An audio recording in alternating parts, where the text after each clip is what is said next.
Lord, we come to you at the beginning of this meeting with eager anticipation of all that you are going to do. We know that you are a God of great power and might, capable of accomplishing far more than we could ever ask or imagine. We pray that you would open your eyes, our eyes, to see your hand at work in every aspect of this meeting. May your Spirit guide us in making wise decisions and lead us towards the best outcomes. In Jesus' name, amen. Amen. Thank you, sir. Yes, Commissioner Bear. Correct the placement of the flag? Yes. That would be right. According to the U.S. flag code, it goes on the other side. Thank you, sir.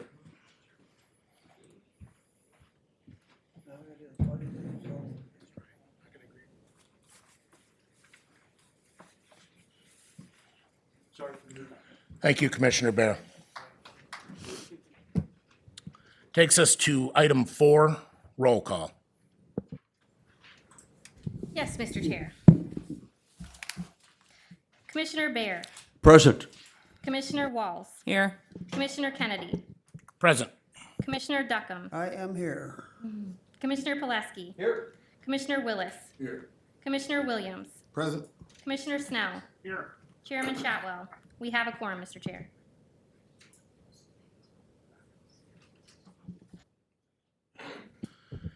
Takes us to item 5. I'll be looking for a motion to approve tonight's agenda. So moved. Moved by Duckham, supported by Snell. Is there any discussion? Seeing none, if you'd please post the vote. It has been posted.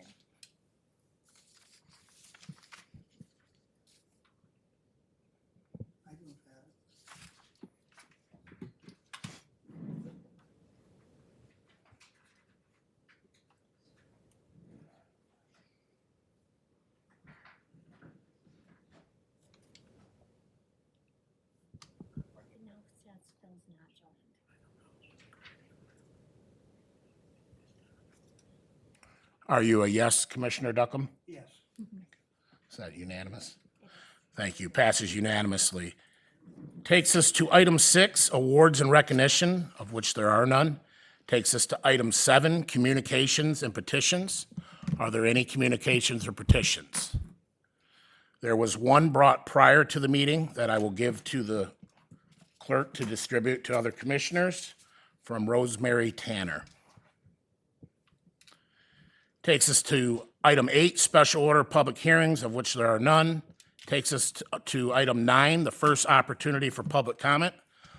Public comment guidelines are each individual will state their name and have 3 minutes to address the board. You may only address the board once under this public comment opportunity, and you may not yield your time to others. Board members will not debate or answer questions at this time. Is there any public comment? Feel free to approach. I'm John King from the city of Jackson. One of the few times I've come to speak here at a county board meeting, I mentioned my impression that when ARPA dollars were announced for the county, multiple individuals, including Administrator Overton, made comments to the fact that their job was going to be made easier with the ARPA dollars. The attempt to control what people say and when they can say it is similar, in which it is an attempt to make jobs easier. The Open Meetings Act in Michigan requires public bodies to have citizen comment periods. The First Amendment of the United States Constitution prohibits government, such as public bodies like this commission, from controlling and or censoring speech.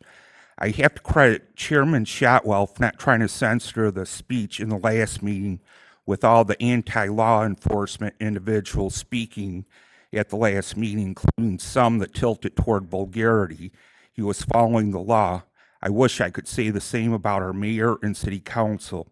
Jackson County is not the only county in Michigan currently trying to control speech. It may have been the last meeting I attended here in which I arrived 10 or so minutes late. coming from another meeting. Administrator Overton was talking about several minor things that required funding as part of an overall budget that should favor his office as opposed to other things like the sheriff's office patrols. I think he talked about financial minutia for at least half an hour. I became offended because it was clearly an attempt to waste everyone's time for something that could have taken a few minutes to make such a point.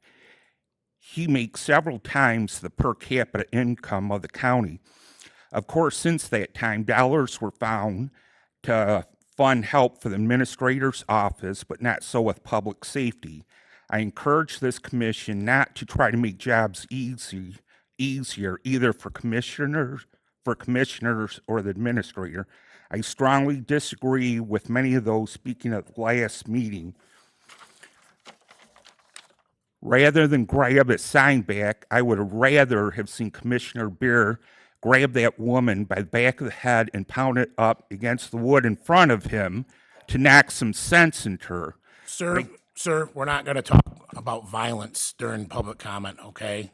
But I guess there may have been legal issues with that, like there could be with controlling speech. Thank you. Thank you. Is there any other public comment? Please feel free to approach. Hello, Rosemary Tanner. You will find in your packets the information that I requested. I'm looking for a champion to help with the placement of a Charlie Kirk sign. You'll find the information, the whole story of who I talked to with the Jackson Department of Transportation and what was said and what I FOIA'd and et cetera. I just want to make it clear that I just need some clearance from the board. This is going to be privately donated, so I'm not asking for any county money. I just need help with the materials. We're going to pay for this and for help with someone to help us determine where to place it. So just need a little bit of assistance, and I just want to make sure that that was clarified for you so you know what's going on. If you have any questions, there's my telephone number and my email address is on there. So if you feel like you're wanting to help me to navigate through this system, I would certainly appreciate it. Thank you. Thank you. Commissioners, I would just add that that's the document that the clerk has. If you want a copy, you're welcome to get one at the end of the meeting. Thank you. Hi, I'm Steve Johnson, Summit Township. Commissioners, thank you for the opportunity to speak to you tonight. I want to let you know I've heard the message ICE is sending, and I'm afraid. I'm afraid they're going to come to my community to kill, brutalize, and inflict terror upon its population. ICE lacks the training, discipline to engage with people. Without doubt, the agents of ICE have been encouraged to act as they do. ICE is knowingly being used as a terrorist organization. I would ask of you but a simple, symbolic decision, one which might give us a quanta of solace. Let the County of Jackson not be complicit in the brutality and terrorism metered out by ICE. End the funding of Sheriff Chudy's ill-advised decision and our county's financial cooperation with ICE. Thank you. Thank you. Is there any more public comment? Any other public comment? Please approach. Please feel free to approach. Hi, good evening. My name is Nicholas Thurston. I live in Jackson, Michigan, 410 Van Buren Street, Apartment B, the City Board 5. I wanted to give some feedback on current events and things that are going on in the district. You're going to hear a lot of people make false claims about ICE and Donald Trump and other sensationalized news stories. But if you do just a little bit of research, you'll find that the data, video evidence doesn't match the stories that are being told at all. A lot of these people are paid protesters that have done these things, the riots, for years. A lot of the money is funneled through nonprofit organizations that promote identity extremism. Some of the things that we've experienced recently, at least my generation has gone through, was the DEI campaigns that promoted reverse discrimination across the country in government-funded jobs, contracting, and education systems, colleges, schools, universities, public charities, welfare organizations, law enforcement, elections, various different things, which essentially amounted to a identity-based bid rigging scheme, something that you would expect from like the mafia. By Italians for Italians. No law matters. Just keep scamming the government subsidies as much as you want to. And this is something that is totally illegal and wrong, and you guys should not support it. And I would say completely reject the false claims of these protesters that are coming here as part of a nonprofit organization and making false claims. You can find more data about the Renee Good case, the Alex Pretty case, and some of the other ones. They had joined a gang that instructed them to fight the police and promoted reverse discrimination against Americans. You're dealing with a group of people that fundamentally do not believe the United States has a right to sovereignty the same way that other countries do, that we don't have a right to have our own currency or our own language, our own border, our own laws, enforce our laws, enjoy neutrality in education and employment, government contracting, and public resources. And they are wrong. We do. And one example is this hoax that was pulled by the Jackson Housing Commission, where they claimed that there was a housing shortage, and we saw the homeless people camping out downtown. Most of them are white people. The Housing Commission, it was later revealed through just a little bit of digging that they had a 58% vacancy, and they were discriminated against all the white people and the men and the straight people that were homeless. Even though their company is funded by the federal government, they're supposed to prioritize people from that demographic. But through their racial hiring scheme, they were telling people no and turning them away and then asking the government for more money.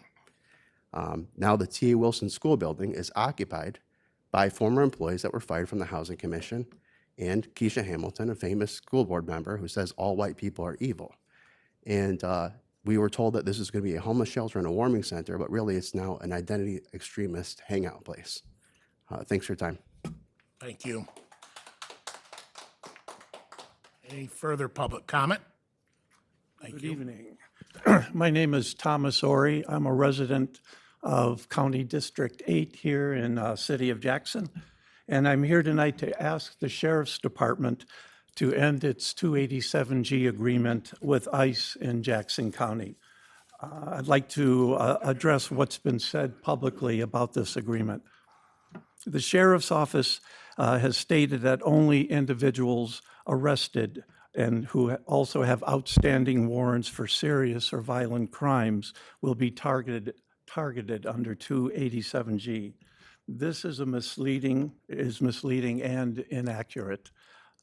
The memorandum of agreement contains no language limiting detention to violent offenders.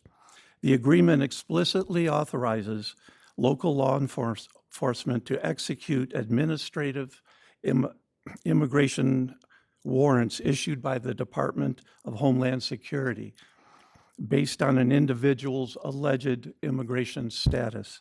Unlike criminal warrants, excuse me, these administrative warrants do not require a signature from a judge. They bypass traditional judicial safeguards associated with criminal detention and violate the right to due process, a right the Constitution guarantees to all, not just citizens. And let's be clear, being present in the United States without documentation is not a criminal offense. It is a civil violation.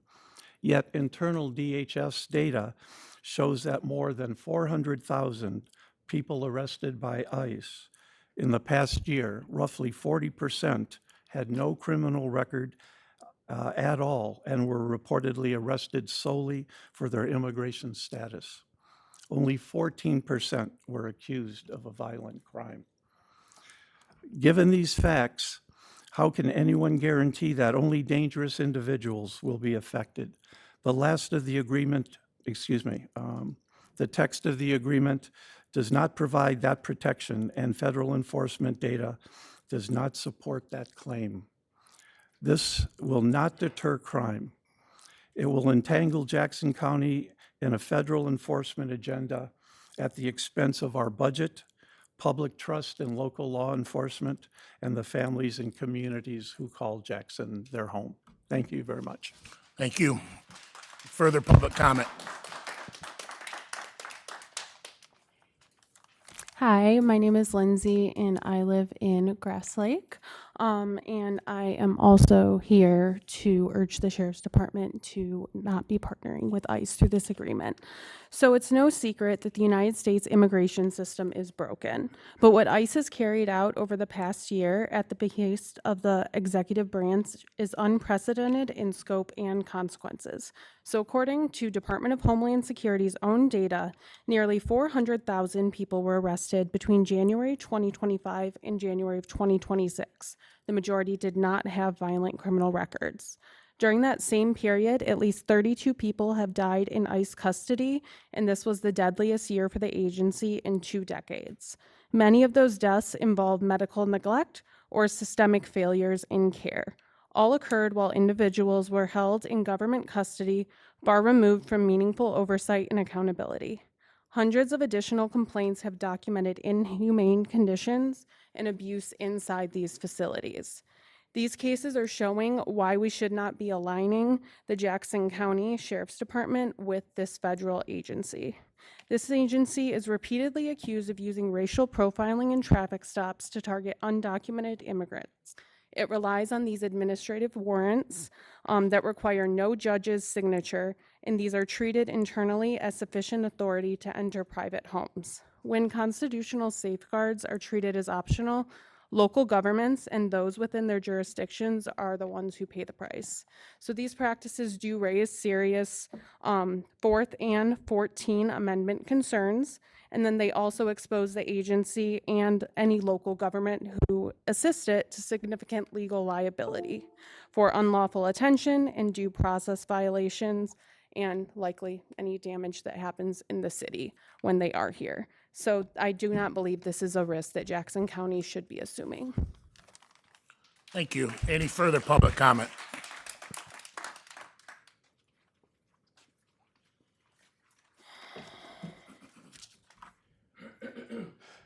Good evening. My name is Amador Ibarra. I live in Summit Township.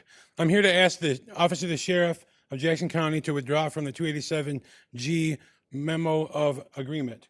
I'm also here to call on, if that does not happen, the County Commission to initiate a study to determine civic or civil and fiscal liability for the 287G agreement.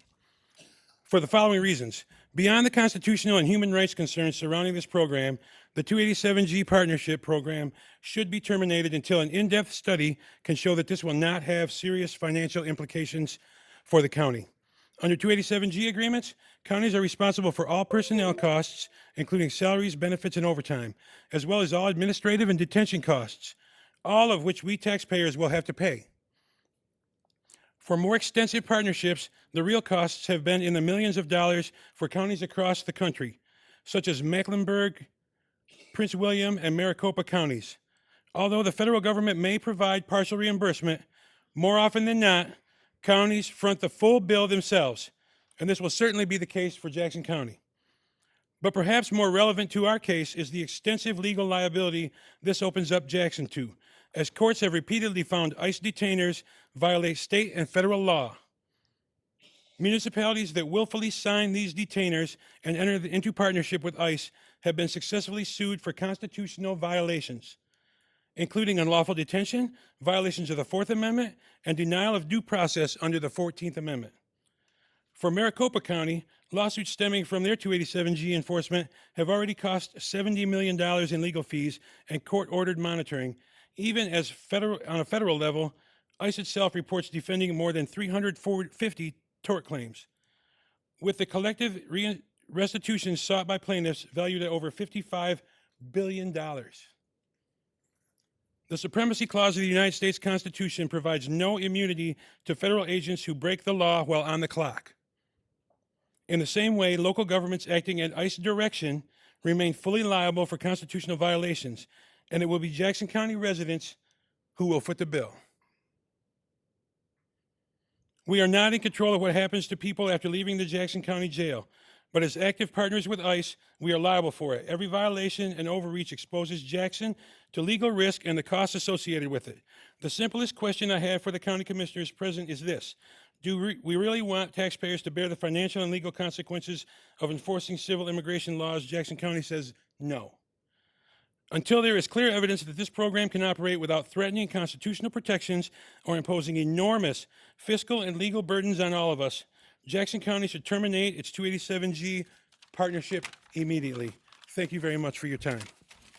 Thank you. Further public comment? Please approach.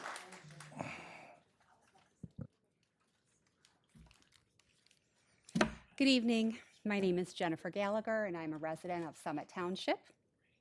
County Commissioners, I want to start by showing how the 287G program is eroding trust and harming our community.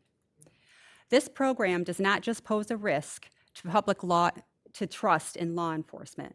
It is actively damaging it. Last year, the Jackson County Hispanic Heritage Festival was canceled because of increased aggressive immigration enforcement activity nationwide, and because Jackson was the first county in the state to enter into a formal agreement with ICE. A community event, a celebration of culture and belonging, was lost because people were afraid of their own local government's response to national politics. And there are many similar stories. In fact, here in Jackson, there is a man who's lived in the United States for over 30 years. When he first arrived, he struggled with homelessness and addiction, and he currently has a conviction tied to this period of his life. But like so many of our loved ones and family members, he rebuilt himself. He became sober nearly 3 decades ago.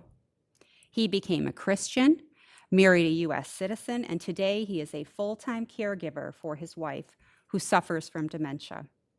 He has worked, paid taxes, and served his church community for decades. Yet under this enforcement regime, he is at just as much risk for detention or deportation as anyone else under this program. And that is simply unfair and unjust. Jackson County should not participate in a program that punishes people for rebuilding their lives. The 287G program should be terminated immediately. Thank you. Thank you. Any further public comment? Please approach. Hi, Gayla Ignacio, City of Jackson. County Commissioners, I want to add on to the stories of those affected by the 287G program. A person in Jackson was experiencing a potentially fatal medical emergency, and I will probably cry, and I'm okay with that because I took the phone call. They were afraid to call 911 because of immigration enforcement fears. Instead, they called our rapid response line, and we were able to send someone from our team to transport them to the hospital. Without our help, this person may have died. Our organization may have been able to help in this instance, but people should not have to fear their local law enforcement like that. Maybe most disturbingly, just a few months ago, a young man in Jackson was approached at Walmart, our Walmart, by 2 men impersonating ICE agents. These men detained and interrogated him for 45 minutes. Members of the community believed he had been taken by federal agents. Only later did these 2 men claim that they weren't actually ICE agents, but self-proclaimed bounty hunters. Either way, this young man was terrified and traumatized and felt like he could not report the incident because of immigration status and our sheriff's connection with 287G. We are watching public trust in our local law enforcement disintegrate around us, and it is directly tied to how the sheriff's department is positioning itself and the county to work alongside ICE. When members of our community are living in this kind of fear, the only responsible choice is to terminate 287G program. When our neighbors live in fear of local law enforcement, Jackson County has the duty to act. Terminate the 287G program now. Thank you. Any further public comment? Please approach the podium.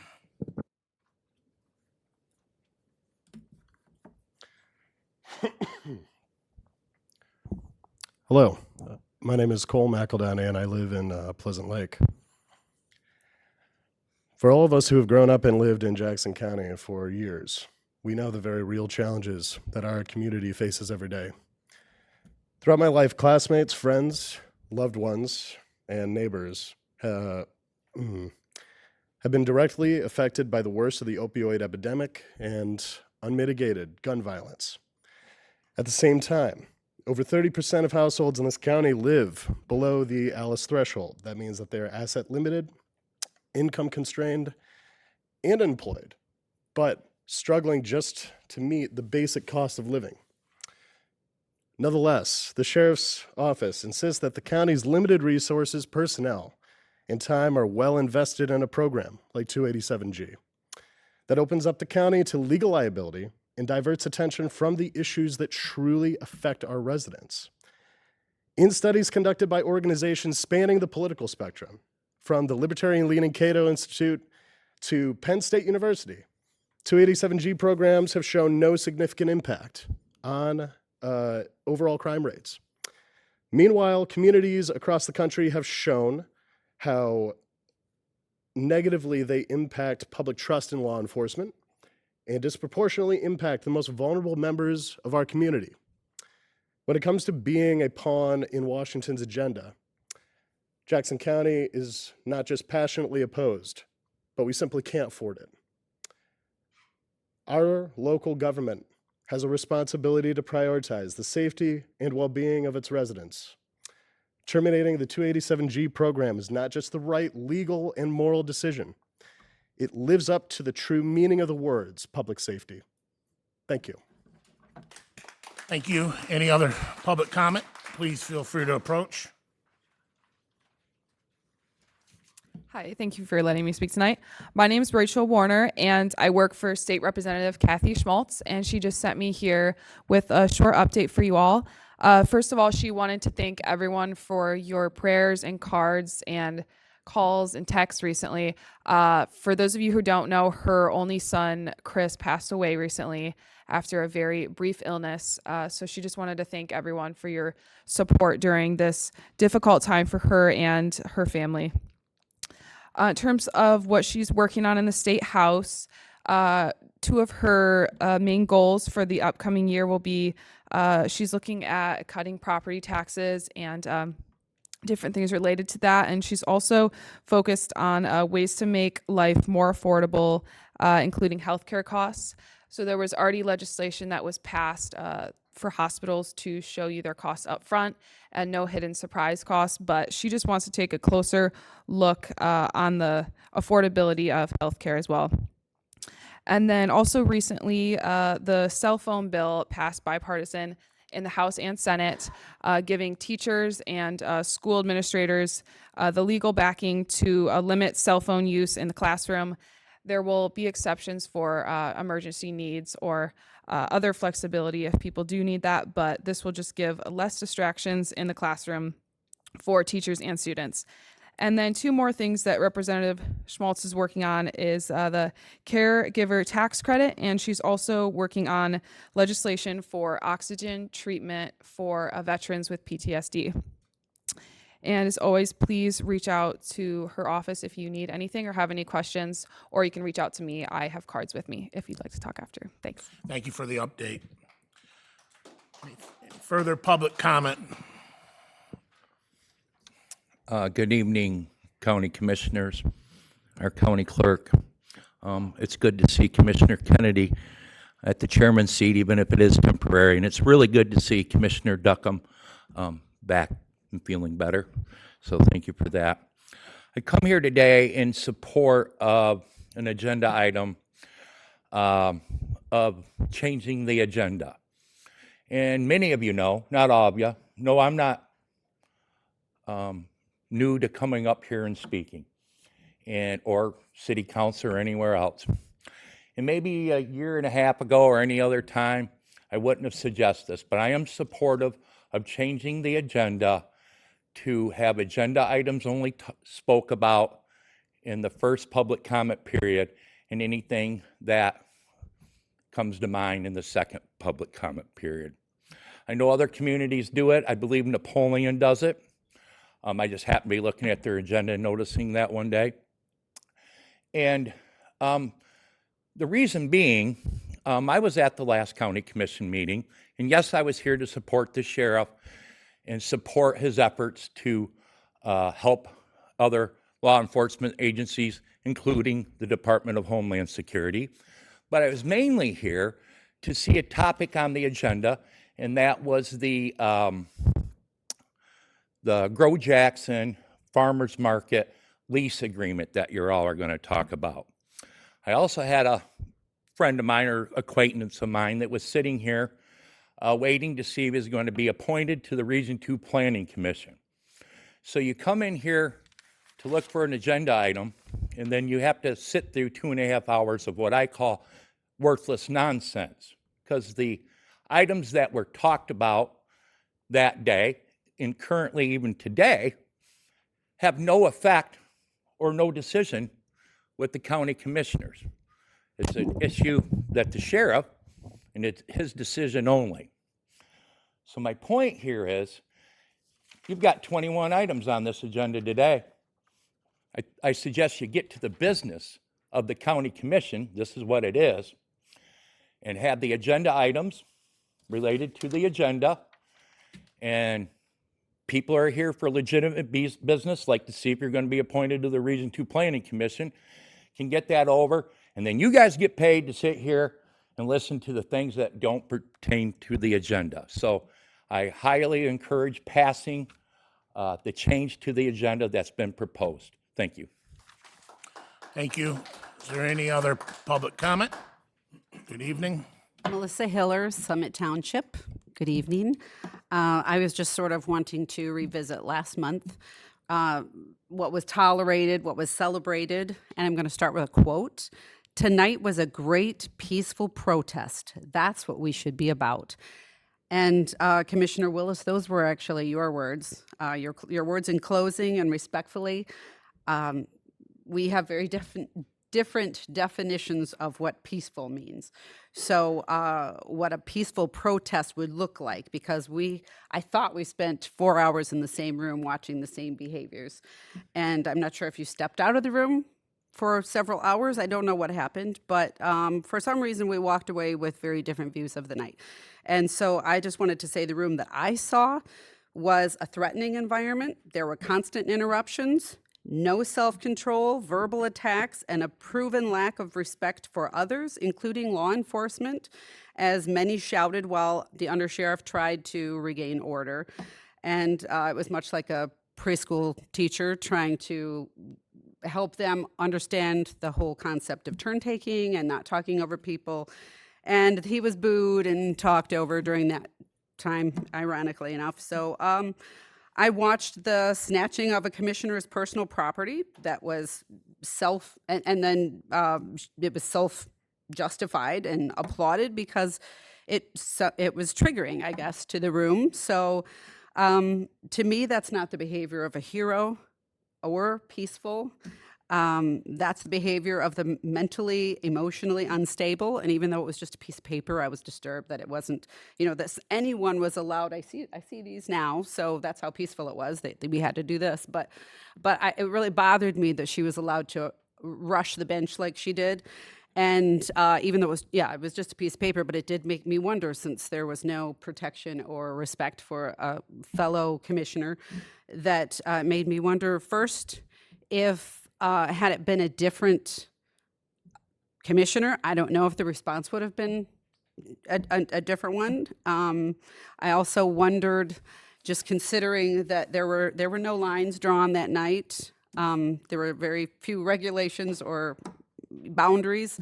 If Commissioner Bear was wearing a hat that read "I love ICE," which would have been just as triggering, I'm sure, just as offensive, if that would have been okay. So I really don't know if that would have been acceptable or not, since she got away with that. And she was deemed a hero the next day on Facebook, from what I understand.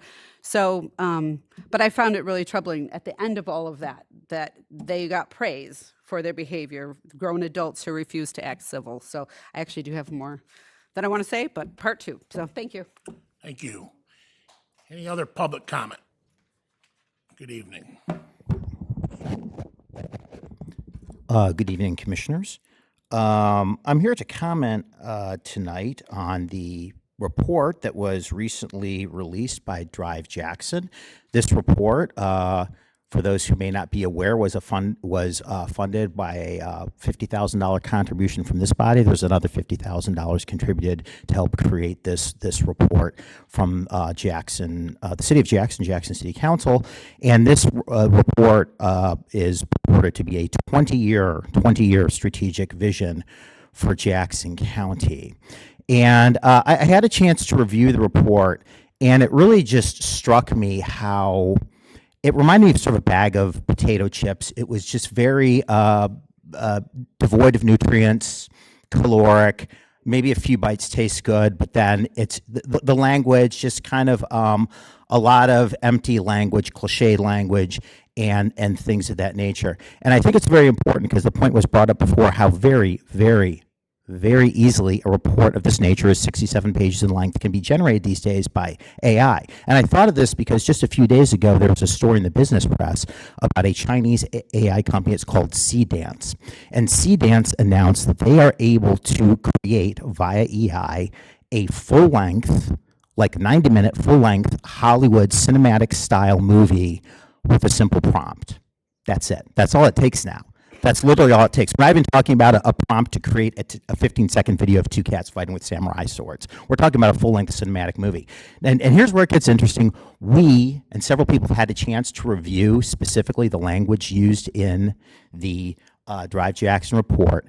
And reviewing it, it has been shown and indicates to have been created with many hallmarks of AI. So I think you did not get your money's worth. I don't think there's any need to pay $100,000 for something like this that can literally be generated with graphs and pictures and statistics and pictures of the hot air balloons at the Hot Air Festival.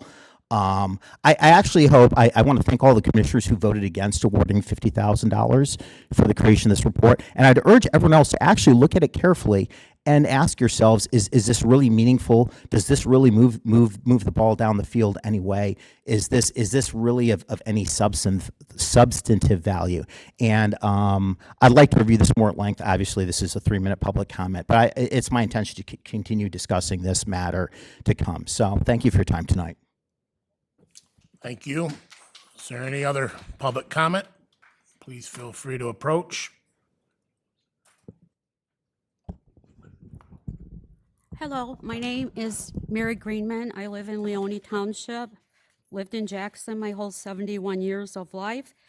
And first of all, I want to say I have great respect for the law enforcement and the jobs that they are doing in our great city here. And I attended the last meeting and I spoke, and I was greatly disappointed with what was said about the people here, that we were Marxists and we were bad people. I'm not a bad person. I did talk to Tony about it for about 45 minutes and we had a good conversation and it was peaceful. But I'm not a Marxist, I'm a Democrat, and I have a right to speak at this commission meeting. Okay, now labeling and dehumanizing of people needs to stop from the president on down. It's just, it causes problems, it's not peaceful, and if you don't have anything good to say about somebody, don't say anything. So only 14% of the people that have been apprehended by ICE have a criminal record, which was already stated. But the immigration system is broken, and instead of fixing it, they just want to round up people and send them away. And how can we, as a great nation, abide by this? Taking apart families of people who are here only for a better life is wrong. Please consider your agreement and the harm and the conflict it will cause people that are here for a better life. That's what this country was founded on, was immigrants. And if you're not an indigenous person, someplace you're an immigrant. So remember this, please. Give me your tired, you're poor. the huddled masses yearning to breathe free. Her lamp lights the golden door. Is that not still true? And may you all rest well with whatever decisions you make in this matter. But I also want you to remember that injustice anywhere is a threat to justice everywhere. And a great man said that, Dr. Martin Luther King. So just consider and be kind to people. That's all I'm asking. I thank you. Thank you. Is there any other public comment? Any public comment? Last opportunity for public comment. Seeing no further public comment is now closed. Takes us to our next item, which is special meetings of standing committees, of which we do not have. Takes us to item 11, approval of minutes. Support. Okay, we have motion from Snell, support from Duckham. I would say that commissioners should note that the amended board meeting minutes from the December meeting are also on here to go along with the January meeting minutes. Okay. Any discussion? Seeing none, all in favor say aye. Aye. All opposed, passes unanimously. Takes us on to item number 12, the consent agenda. Be looking for a motion. Moved by Snell. Supported by Walls. Is there any items for removal? Commissioner Bear. Thank you, Chairman. Under item 13C, under consent agenda, the Administrative Controller updates on policy 3010, vacant position. Okay. Minor question there. No problem. Is that the only one? And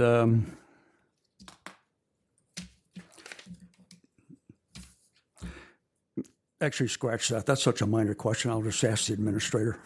You don't Sorry. want it removed? Okay. Was that it then? Nothing removed? Okay. Any other commissioners? Is there anything to be removed from the consent agenda? Seeing none, if you could please. Yes, Sorry, I'd like to Commissioner Williams? remove- Yes, I'd like to remove item 16B. 16B? Yes. That's actually already removed because that's standing committee, Oh, that's- Commissioner Williams. yeah, thank you. I'm No sorry. problem. Okay. We're all set to vote then? Okay, if you could please post the vote. It is posted.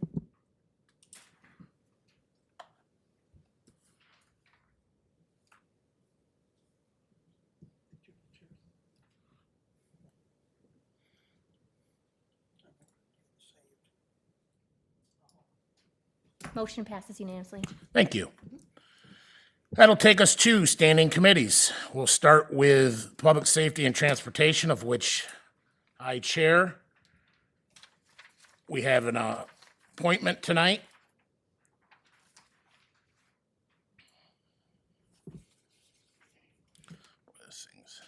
Okay.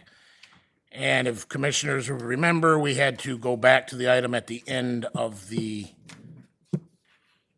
Public Safety and Transportation meeting last Monday, when the city came in with, they relayed some information to Commissioner Willis. So the first, they're both for Region 2 Planning Commission. They are both city recommendations.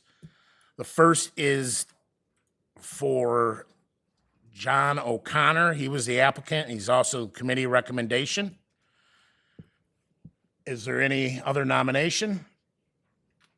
Seeing none. All in favor of Mr. O'Connor being the member of the Region 2 Planning Commission, say aye. Aye. All opposed? Mr. Connor will be the appointee. The second seat is an applicant of Jonathan Green, and he is also the committee recommendation. I would put forth him. Is there any other nominations from the floor? Seeing none, all in favor of Jonathan Green, say aye. Aye. All opposed? Mr. Green will be the other member.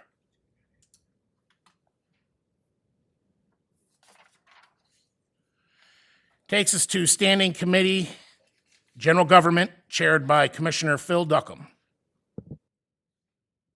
Thank you, Mr. Chair. We have an appointment tonight.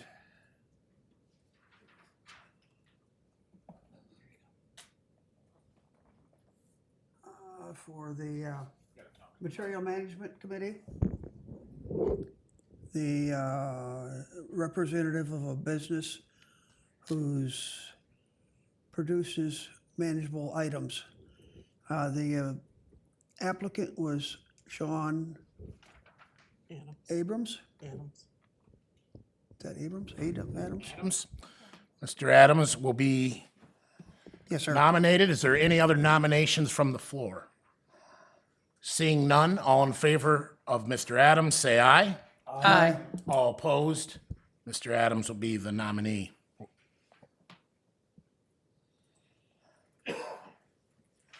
Okay, next on the agenda, we have a policy 4040 change to review and okay. Yes, you're going to repost that. He just didn't address it.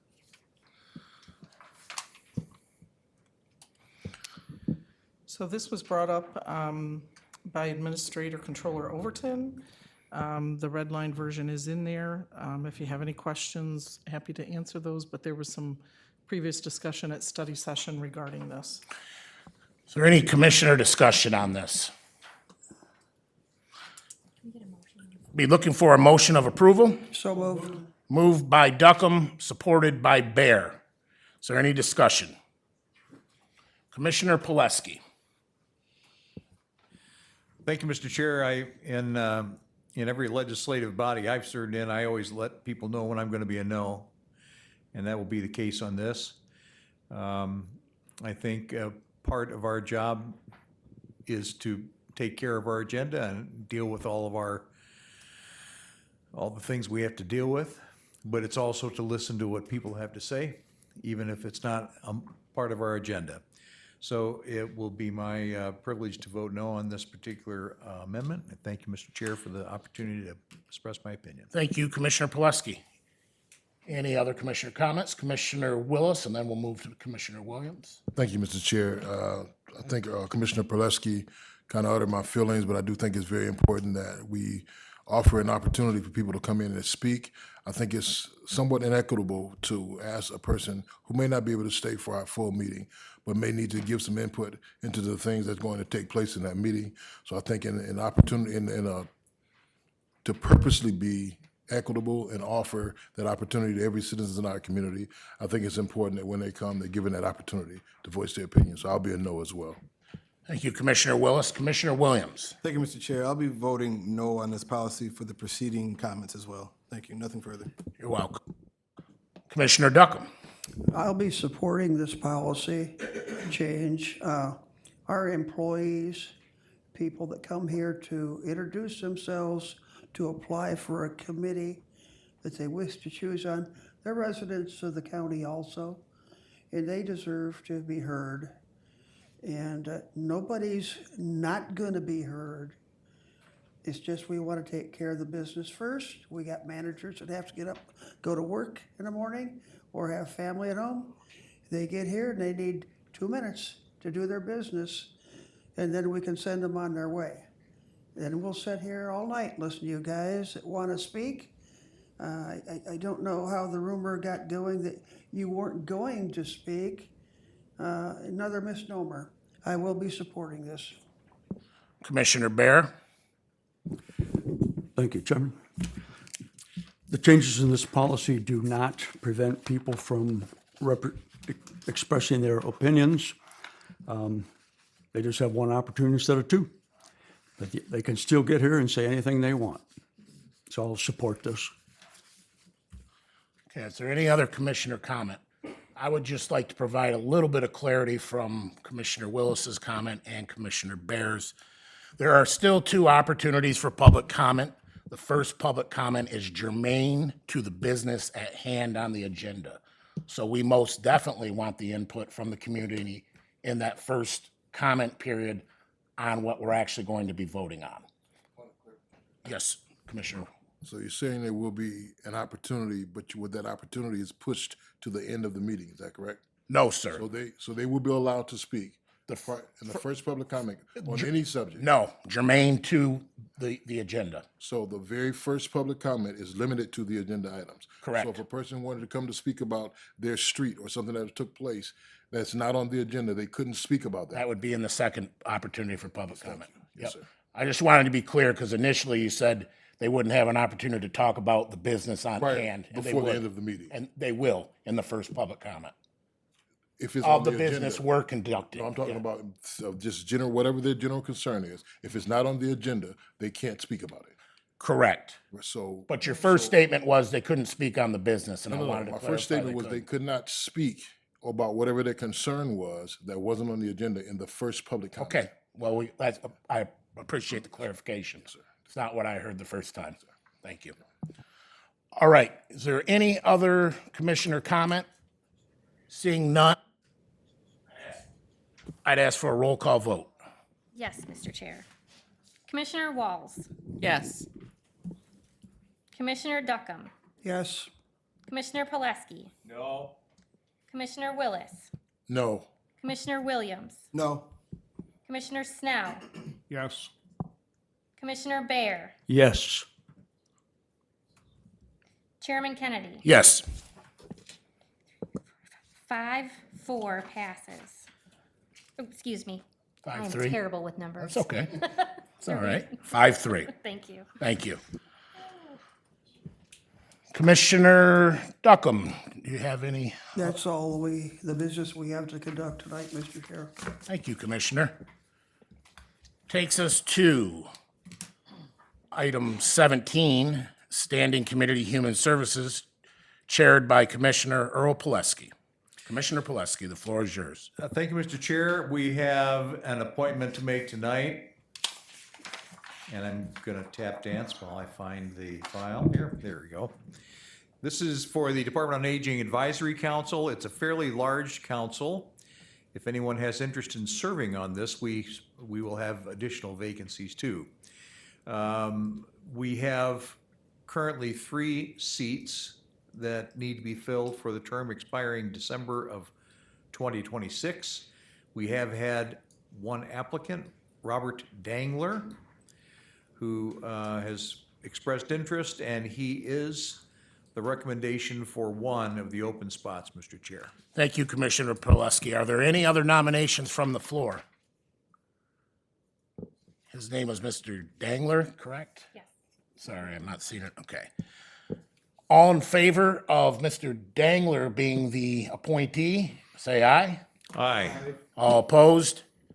He will be the appointee. Commissioner Pileski. Thank you, sir. We do have 2 other vacancies, but barring nominations from the floor, we will repost those. Thank you, Mr. Chair. Thank you, Commissioner Pileski. That takes us to item 18, unfinished business. It is 18A. It is the strategic plan prepared by Planning Next. IT's pulling it up on Zoom. The members from Next. Are they presenting? I think they're just answering questions. Okay. Commissioners. We're here just to answer questions. Okay. Commissioners, if you would like to ask a question, please just raise your hand and I will call on you. Or if you have discussion you want to talk about, Commissioner Duckham. Yes, I was surprised that the plan kind of weaved into a political viewpoint. I would like this sent back to the administrator to have some issues straightened up. I don't believe DEI is non-political. It promotes reverse racism, and there was a reason the Republican or the conservatives didn't get political. I was shocked to see DEI added. my wish is to have it removed.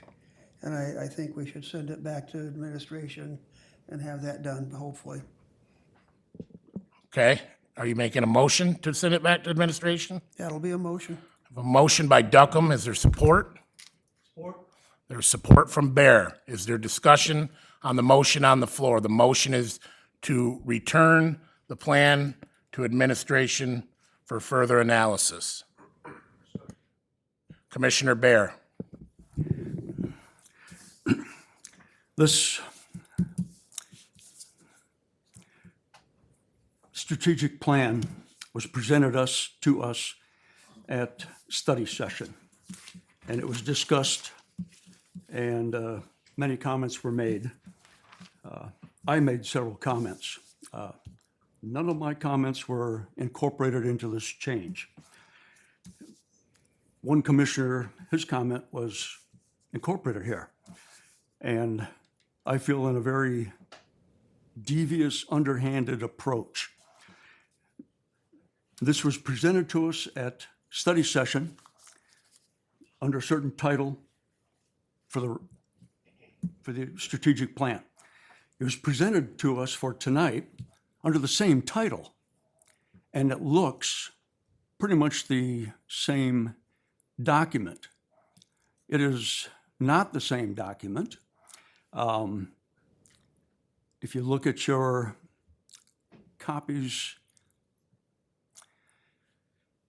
you can see that pages 12 and 13 have been changed. Well, Commissioner Bear, we have a motion on the floor to return it to the administrator's office for further analysis. So if you could keep your comments to that, because that's the motion on the floor. Do you have anything in regards to that? If it's returned to the administrator, the bottom paragraph on page 12, I want eliminated. Are you noting this? There are many other pages throughout this that I'll put it in writing and give it to the administrator. Commissioner Bear, I would appreciate if you would email the administrator with your viewpoints. I will. Okay, thank you. Any other commissioner discussion? Commissioner Willis. Thank you, Mr. Chair. First of all, I do want to thank the committee for taking the time to put diversity, equity, and inclusion into this plan, which is actually a part of the county's principles that we allegedly stand on, based on what we have posted on the wall outside here. And I took a picture of it so everyone will be aware of that. Diversity is simply any difference that makes a difference. Why people are so scared of those three letters together, it amazes me. Diversity is simply any difference that makes a difference. We have people that live in urban areas. We have people that live in suburban areas. We have people that live in rural areas. Diversity is including those people. Unfortunately, when people think of diversity, they only think of race. But there's so much more to it than that.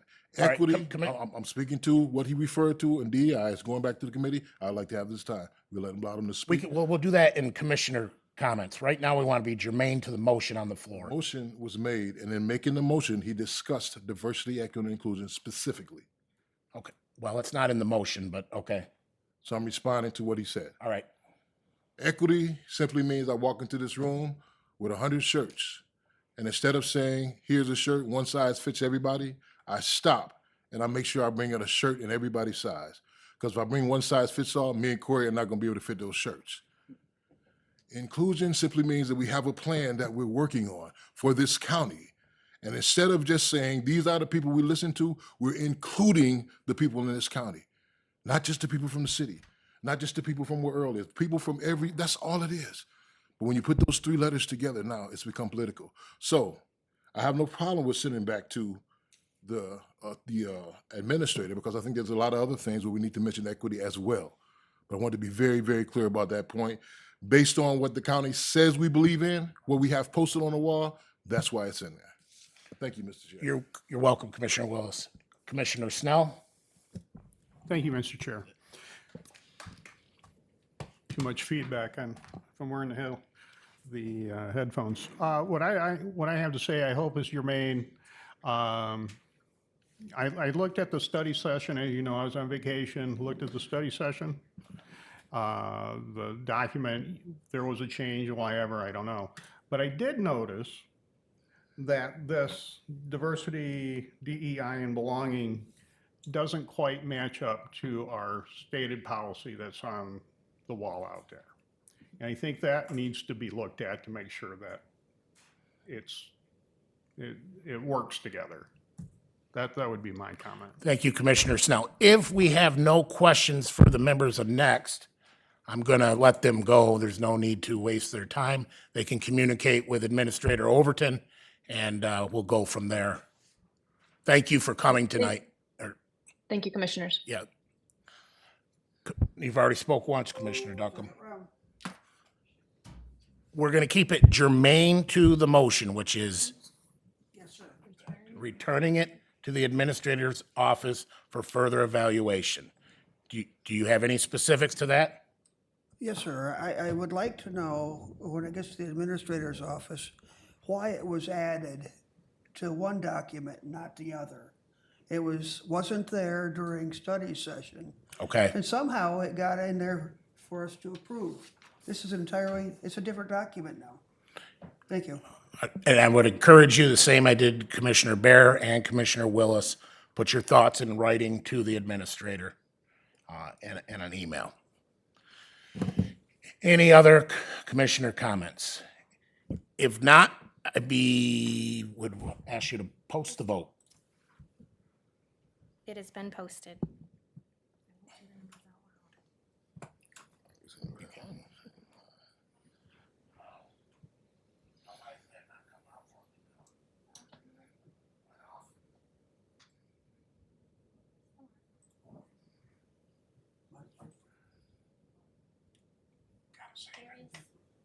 Oh, sorry.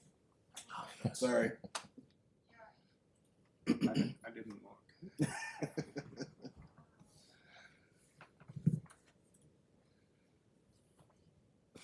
Passes 6-2. Thank you, commissioners. Thank you, Madam Chair, for the count. Takes us to item 19, new business, of which we have none. Takes us to item 20, the second opportunity for public comment. Public guidelines are the same as the first. It has been extended to 3 minutes to reflect the change. Oh, that starts. Now it's 3 minutes? Correct. Okay. I'm John King from the city of Jackson. This time, I didn't expect to be here at this time, so I didn't have a prepared statement, just some really messy notes. I disagree with Ross Jennings, where he mentioned that the board really doesn't affect the sheriff's office and all that. Actually, the commissioners do, and so I would kind of disagree with that. I certainly disagree with like a lot of the comments from, the left wingers, I'll call it, that spoke earlier, that coming into the United States illegally, that it's not a criminal offense. Tom Homan's the expert on that. He's got it memorized, specifically the U.S. law that makes it a criminal offense. And so it can be argued with these people, but then it's like you can argue with them where they think whether someone's male or female can be fluid. And that brings up like trans shootings. There was one on the East Coast. Canada had one late last week. There's trans people. It's almost like it's an epidemic. All these shootings in the news, and very disproportionate amount of them are by trans people. And so with these people, one person, she left with Moms Demand Action. They try to prevent shootings that way, but then they push the trans agenda that actually, I would suggest, is causing a lot of these shootings. So it's just to argue with them. They had the things like criminal records that it's really low among people that are being deported. CBS News did a comprehensive report in the last couple weeks. It said 60% of people being deported had criminal records. And they specifically said that doesn't include traffic infractions. So, all this stuff where they're saying, oh, hardly anyone, that's being arrested has a criminal record. It's just left-wing lies. Also, there's been a lot of over the last few years, big news of rapes and murders of female joggers, much of them illegal aliens. 11-year was rape impregnated by illegal Time has expired. Thanks. Any other public comment? Hi, my name is Nicholas Thurston. I introduced myself earlier. Hopefully you guys can hear me. I just want to describe what Michigan state law says about DEI. Constitution Amendment 26 says affirmative action programs in the state of Michigan are banned. It says University of Michigan, Michigan State University, Wayne State University, and any other public college or university, community college, school district shall not discriminate against or grant preferential treatment to any individual or group on the basis of race, sex, color, ethnicity, or national origin in the operation of public employment, public education, or public contracting. It also goes on to describe other areas of government that it's banned, meaning cities, counties, the state itself, which means our governor is violating the Constitution, our city hall is violating the Constitution, and now the county commissioner, John Willis, wants you all to violate the Constitution as well.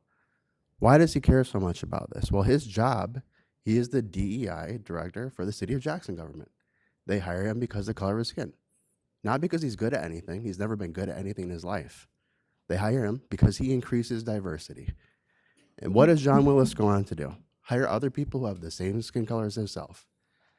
Rig bids multiple times for other people who have the same color of skin as himself, even if they're not qualified for the jobs, even if they themselves are openly racist and prejudiced, even if they're identity extremists and are forming hate groups using government funds and scamming government contracts, claiming they're going to help poor people or the homeless.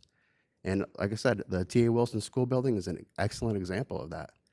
You have Keisha Hamilton on the Jackson Public School Board, another self-proclaimed DEI consultant, sold the building to the city of Jackson where John Willis works, and she's on the Racial Equity Commission. She's the chair there.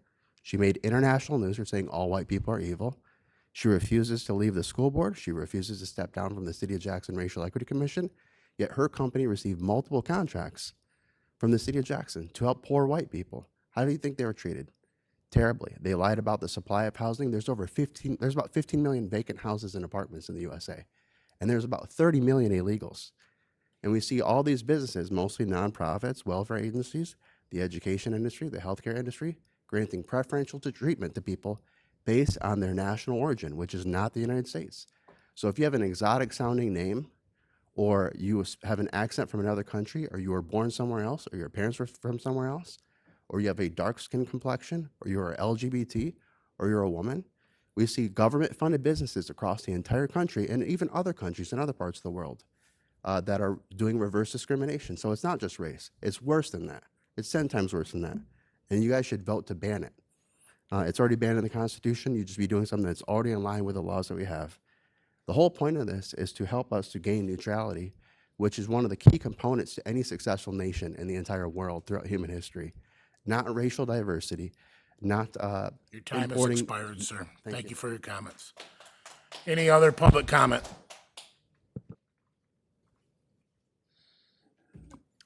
Hello again.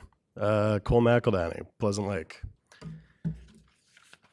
I will say, I spent a good amount of time doing the research to come up here and talk to you all. I do find it I find it very welcome. I'm welcome to the idea that we keep things germane in the first public comment section, especially if you do not cut the time in the second part. I'll stay. I'll be here. To respond to just a couple of the things that were said today and make sure that the record is straight because it was spoken about me and my colleagues, the only violent thing said tonight when it's a room full of very calm people who came prepared with statistics, facts, and a few pages of them, was said by somebody about a commissioner wishing that he had bashed in somebody's head for stealing a sign. I think something is really repugnant about that. And it's not that I have soft skin, but I don't want violence. I came here with statistics and facts and an agenda of fighting back against a Washington-sponsored agenda. I just don't think that the federal government has any business in dictating how we live our lives here in the county and what we are legally liable for. And I think that a good majority of this county has always felt that way, regardless of who the president was. And if we are being unbiased, regardless of Democrat, Republican, or Independent, I think that is a worthwhile leg to stand on. And I thank you for your time. For your comments. Any other further public comment? Commissioners, I wanted to come and stand up here in support of DEI, especially the I, diversity, equity, and inclusion. I've noticed the few times that I've been here, there's certain commissioners that are behind the times. They're older. Their memory isn't quite as sharp. I would suggest that you maybe write things out for him a little bit more. He's not quite all here, but we want him to participate, even though he's getting older. All right? Thank you. Thank you for your comments. Any other public comment? Hi, I'm Lindsay, and I spoke earlier, and I just wanted to say kind of with the personal effects, obviously, I'm not really demographically someone that ICE is looking for, but I work from home. I'm home alone all day. I saw the propane guy in our yard the other day, and my brain for a second was like, who is this random man in my yard? Like, is this an ICE agent? And I just want you to know, like, this is on a lot of people's minds that aren't, normally someone who would be targeted by ICE. And then I also just wanted to bring up, I thought last time was very peaceful, and it seems like other people come up here and are just speaking about the left and throwing all these insults, and all we have done is bring up our statistics. So it just feels like people are saying, oh, you're attacking us, you're the violent ones, and then we just sit up here and they're like, they're crazy, they're doing this, they're doing that. So I just thought that was very interesting. And also, I just wanted to comment on the trans thing. 98% of mass shooters are male, so not a trans issue. Thank you for your comment. Any further public comment? Hi again. My name is Amador Ibarra. I'm still in Summit Township. I do understand and appreciate your willingness to apply your hands to the levers of control to adjust the public comment section to refer to just agenda items during the first segment of public comment. And then I appreciate extending the second segment opportunity to 3 minutes. What I would ask is that this board apply the same reasoning to their levers of control they have their hands on to initiate a study to determine civil and fiscal liability for participation in the 287G bail warrant service officer program. Thank you. Thank you. Gayla Ignacio, City of Jackson. I want to thank you all for the values of diversity, equity, inclusion, because I'm disabled, and without the elevator, I would not have been allowed to be included in this meeting 5 flights up. That's what DEI means. Also, just to clarify, available in US databases anywhere you look, 5 confirmed transgender people have been mass shooters out of almost 6,000. Like she said, not a trans problem. So much misinformation comes up to this microphone and is even come from county commissioners. I'm not a paid protester. If I needed to pay a fee to be here, I'd actually pay you. Last meeting, there was a lot of emotions. Emotionality is not unpeaceful. It's a way to express ourselves It's appropriate at certain times and places. It's been appropriate all throughout U.S. history. There are times for statistics and facts and calm, clean delineation of those things like we did tonight. But that doesn't undercut what was important about the meeting last time, where people came. There was a sign that's kind of become a mantra of mine: do not misunderstand or misconstrue my rage for hate. My rage comes from love, deep love for humanity in each individual that I meet, including all of you sitting here, regardless of whether we disagree. I also don't appreciate being called the names that we've been called, but that's part of public discourse. And we come up here, these people putting us into a category. A misinformation about my approach to giving Mr. Kennedy a business card last week when I had to leave because of my disability, because I had to work in the morning to be a productive member of this community, when statements were made about me, maybe stalking to find out that your wife was an immigrant. When you actually made that comment to me at a previous meeting, when you assumed I knew nothing about immigration and you knew more. You don't know me. You don't know my family. You don't know how much I know about immigration. Also, I would like to say that some of you who are seniors, it's a good thing there's DEI, because otherwise you wouldn't be here and included. Thank you for your dishonesty. Hello again, Melissa Hiller, Summit Township, and just to be clear, I'm not anti-peaceful protest. And I really don't even mean to single you out. I'm really just trying to address what was said in your closing statement. So again, respectfully, one of the comments you made is we are divided. And yes, of course, I agree with that. That was very clear. But it's not the disagreement that's the problem. It's the reaction to that disagreement and the behavior around that disagreement. So you had said, again, to you, Commissioner Willis, you said that you have disagreements with Sheriff Schutte, but that doesn't affect your relationship. And you still go to lunch. So I'm going to guess that you don't call, your relationship is fine because of the fact that you probably don't call Sheriff Schutte a fascist pig. You don't start shouting when he's speaking. You don't boo when he says something you disagree with. You probably don't take things from him because you don't agree with what he's got. Maybe you don't like that, but I'm sure you don't take it. And you seem to understand, like most adults, that dialogue requires turn-taking and respectful listening. That's not what I saw last month. So without getting into the politics, because that's beside the point, I don't care how you align yourself, that's up to you.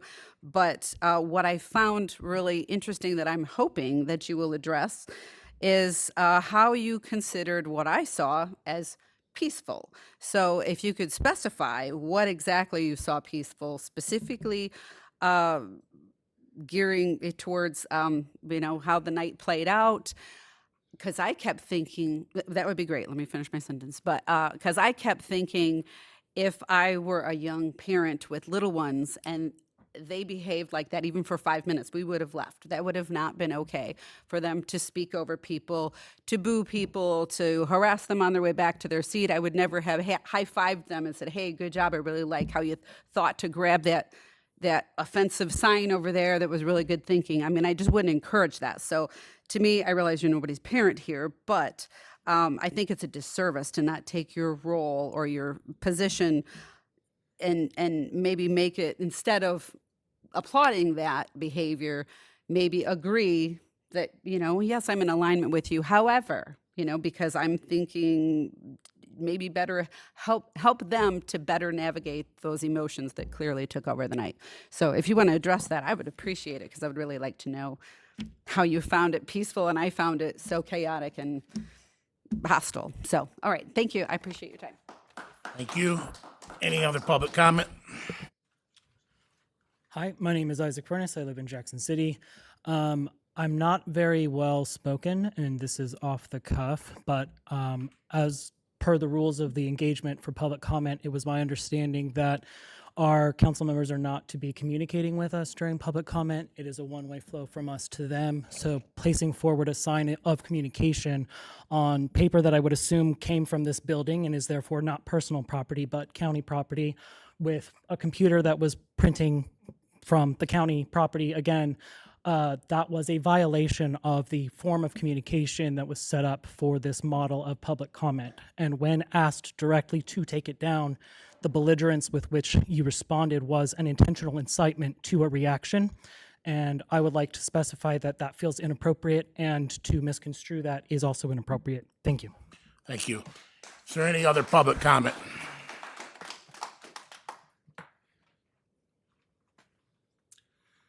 My name's John Greenman. I live in Leone Township. I was just saddened that y'all accepted 287G. I was hoping you would knock it down, but you didn't. So that's my own personal opinion of it. And I wish that some of these people that read this stuff on the internet that they see would just fact check it, because it's so far-fetched. I mean, I see it all the time. I fact check to see what are they talking about, and it's just not true. And wish that they would just fact check to find out what's really happening. It's pathetic that some of the things that I see. I just want to tell you that I wish you would have accepted 287G. Thank you. Bye. Thank you. Any other public comment? Any public comment? This will be the last opportunity for public comment. Seeing none, public comment is closed. Takes us to item 21, commissioner comments. Are there any commissioner comments? Commissioner Snell. Thank you, Mr. Chairman. I just would like the audience to know, we haven't made it clear, is that the county does not have any kind of contract with ICE. The county commissioners have never signed any kind of agreement with ICE to do anything. As far as I know, the sheriff is preparing, which is his responsibility to decide whether or not to do that on his own. He was elected to run the sheriff's department, and he does it. We set budget, but there's not going to be any money that we know of being spent on this program. And what's funny, after the last meeting, I talked to several people. I stayed and talked, and they actually knew that, even though they had been up earlier to say that we had a contract. And some of you are smiling at me because you know that we have no contract.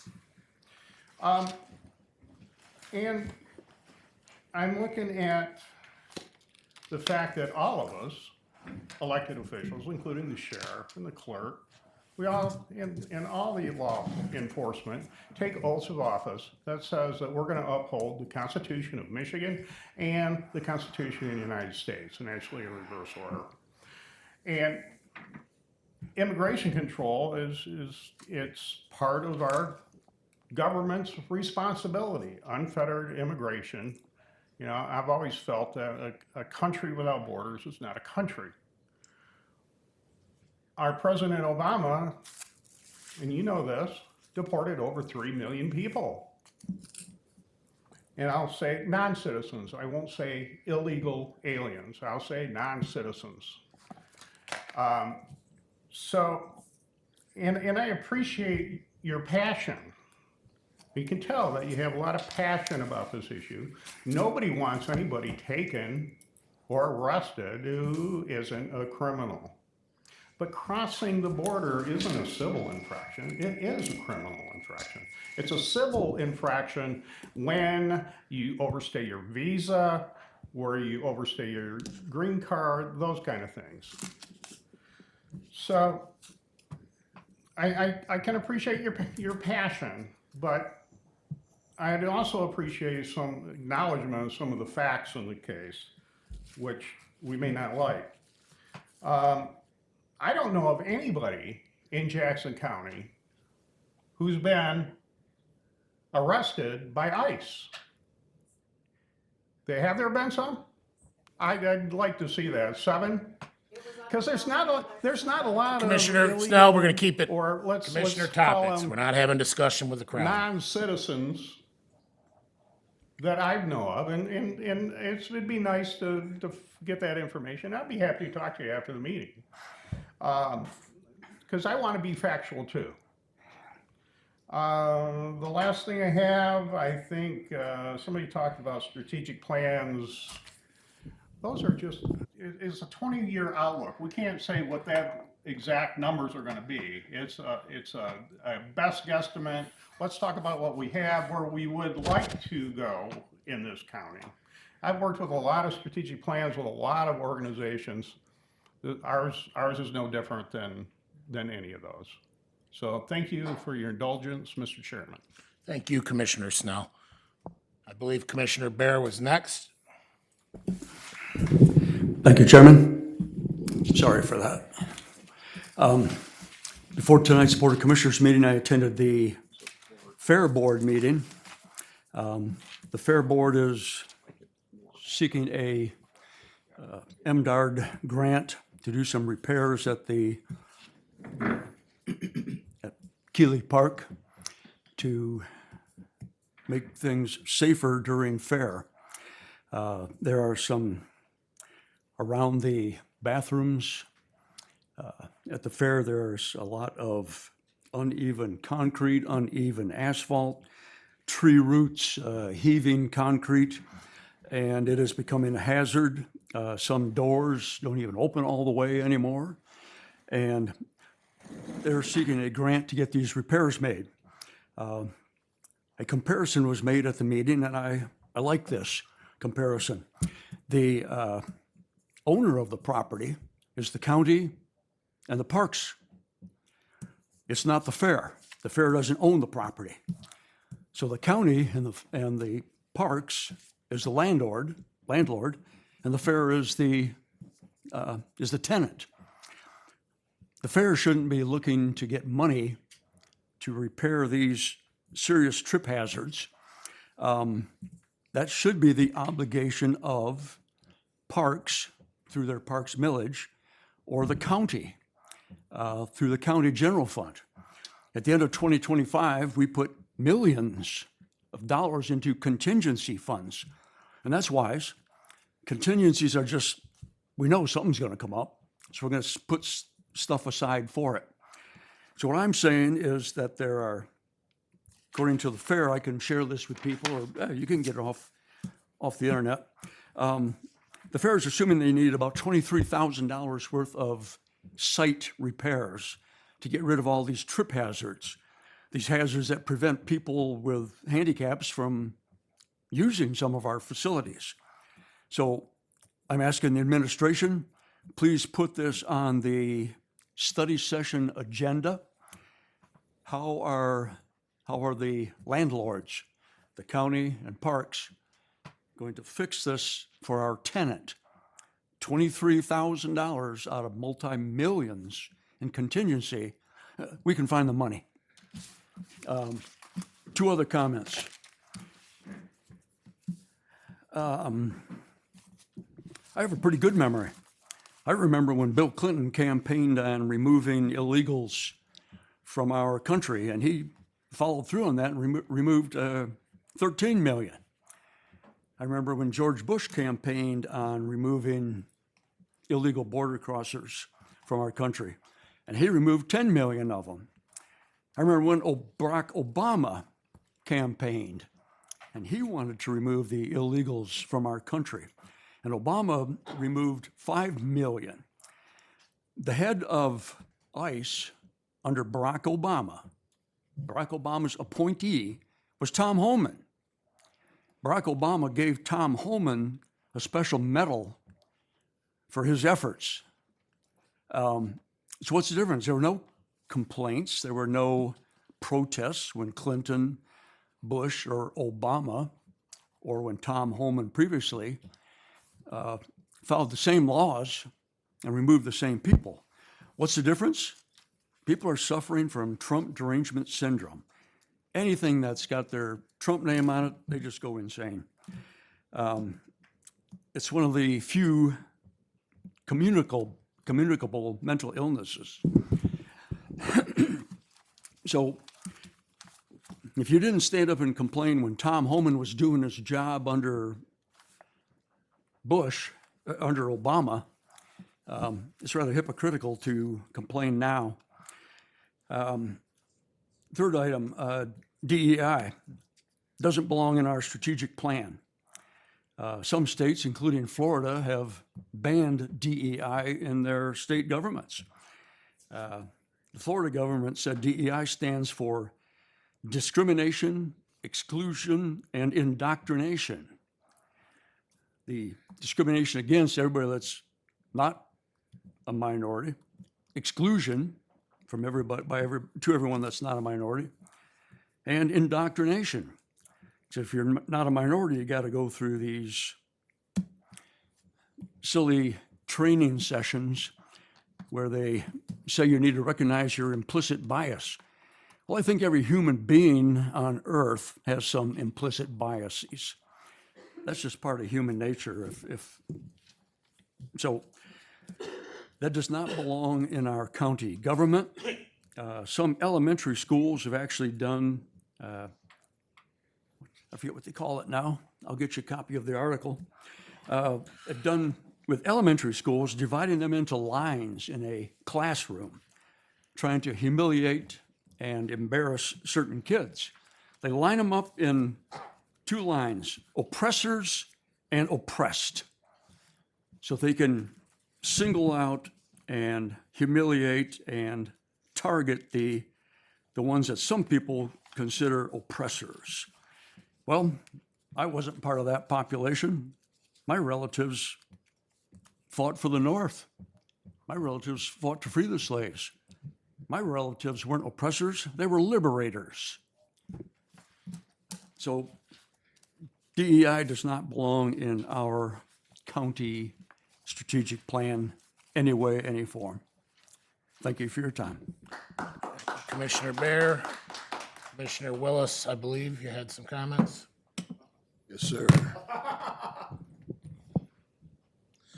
Thank you, Mr. Chair. There's so much you want to get into, but tonight I'm going to resort to some instructions my mother gave me as a child as I was growing up, and I started to develop some talent. And contrary to what Nick thinks, I was actually pretty good.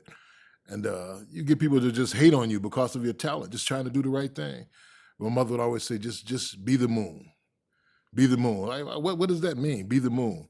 Well, every night, all around the world, dogs bark at the moon. And you never ever hear about it. But if the moon ever barks back, that's national news. So today, I'm going to be the moon. Instead of talking about all the stuff we had, I welcome rigorous intellectual debate with anybody that wants to talk about any of the subjects that you've heard talked about tonight. I welcome you to my office. But instead of dealing with that tonight, I just want to give honor and reverence to the late Reverend Jesse Jackson, who passed away today.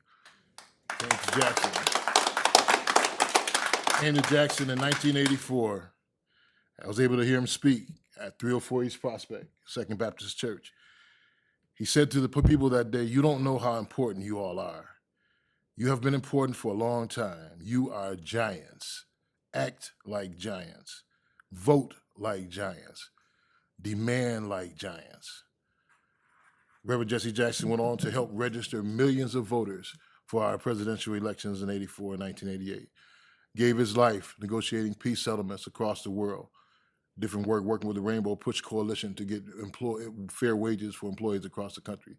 So tonight, in honor of Reverend Jesse Jackson, just want to say thanks, Reverend Jackson, for your contributions to our community. Thank you, Mr. Chair. Thank you, Commissioner Willis. Commissioner Williams. Thank you, Mr. Chair. I'll be very brief. I had to look this quote up because I couldn't remember exactly who said it, but I believe it was the Reverend Dr. Martin Luther King Jr. said that we must live together as brothers or perish together as fools. And so my thoughts on our meeting tonight and just the continued work that we do it is our job as county commissioners to continue to advocate, to raise our voice for all constituents of the county, not just the ones in our districts, not just the ones that vote like us, but for all of our constituents. And so my question to county government tonight is, how are we going to work together?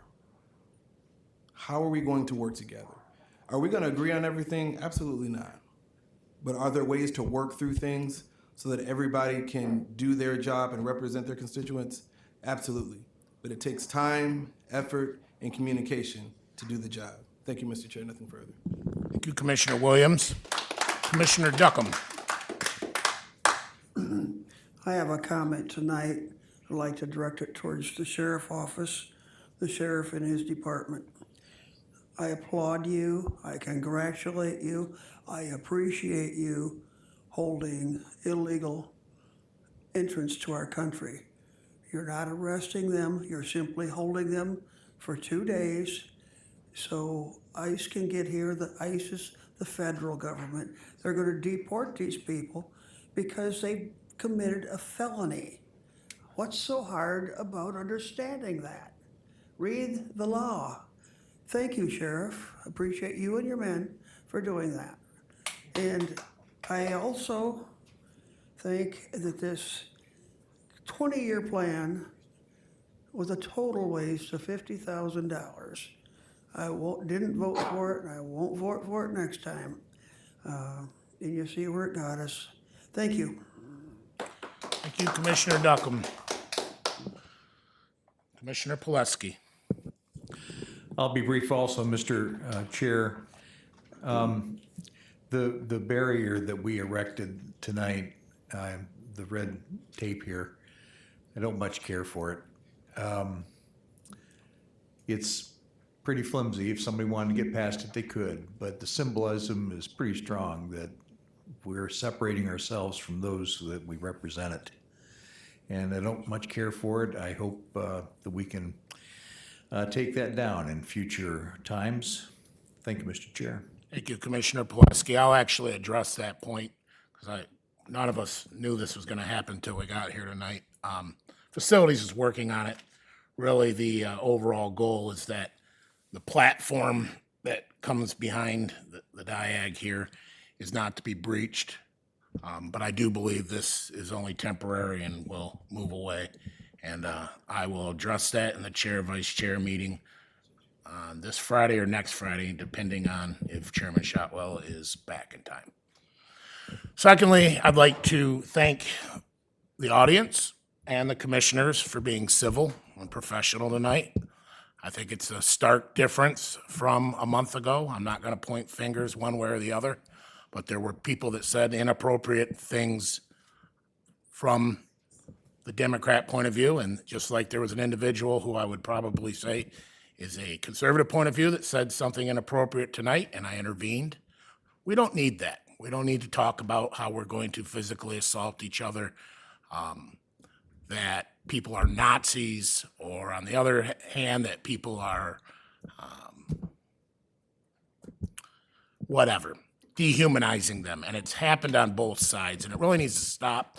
We need to understand that we're all from Jackson County, and I can tell you, all of my colleagues up here, the 2 Democrats, along with the 7 of us Republicans, we all care about our community, and we all want what's best for our community. There's going to be things we disagree on, but I appreciate professionalism and civility tonight. So thank you to my colleagues. Also, thank you to the audience. With that being said, there is no closed session for once. I'm quite happy about that. So meeting's adjourned. No,